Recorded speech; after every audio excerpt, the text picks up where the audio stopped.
Non, c'est pas retrouver des nouvelles techniques. L'agriculture, il y a très longtemps, la révolution agricole moderne ne date pas de 500 ans.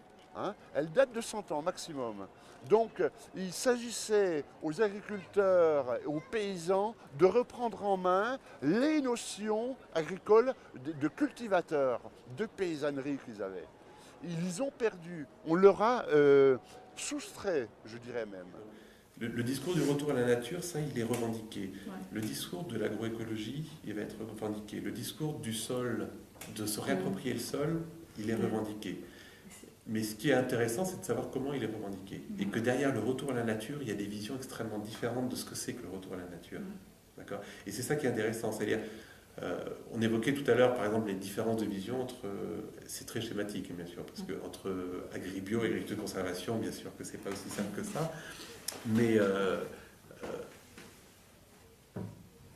voilà, le retour, par exemple, le retour à la nature, est-ce que c'est arriver à mieux maîtriser la nature, qui est une forme de retour à la nature. Au sens, quand on dit j'épande des bactéries sur mon sol, c'est un retour à la nature.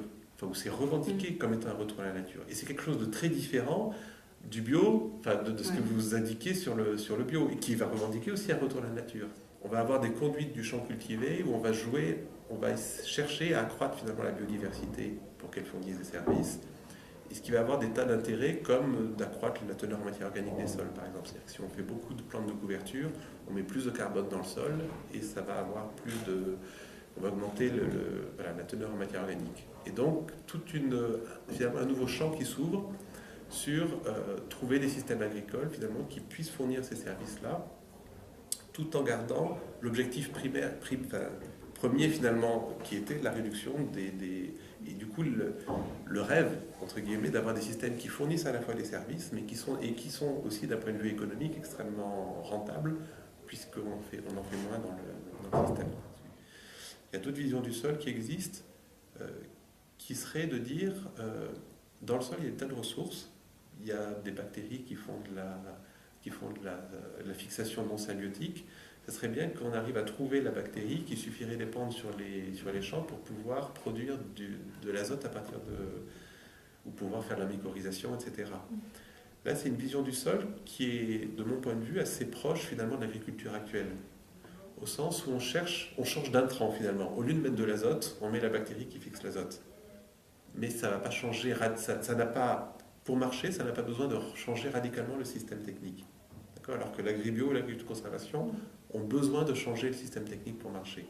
D'accord ? Et qui est une autre vision du sol, qui serait une vision technologique, je pourrais dire, du sol, au sens, comme quand on va dans la forêt vierge pour récupérer des médicaments, enfin, des substances que l'on transforme en médicaments derrière. Qui est aussi une autre façon d'aborder une autre vision du sol finalement. Voilà, ce qui veut dire que derrière l'accusation de dire on retourne en arrière ou oui c'est n'importe quoi, etc., c'est souvent porté par des gens qui sont très empreints de cette culture de la modernisation agricole et pour qui c'est un peu compliqué de faire un changement de paradigme dans leur évolution. Parce qu'après, c'est vrai que quand on regarde dans les faits, ça ne résiste pas aux faits.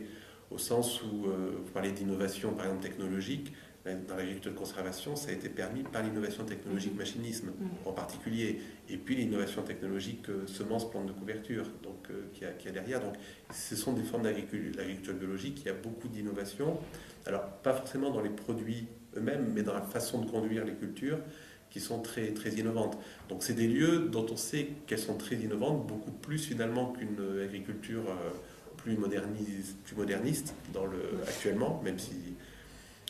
Voilà, et que... Donc maintenant, je pense qu'effectivement, il y a toujours des reliquats de ça, mais l'opinion majoritaire est quand même de dire que dans ces formes alternatives, et puis il y en a d'autres, l'agroforesterie, dans toutes ces formes-là, c'est là qu'il y a les germes de ce que sera l'agriculture dans 10, 20, 50, 100 ans. Donc, en tout cas, il y a des germes à prendre là-dedans pour l'imaginer.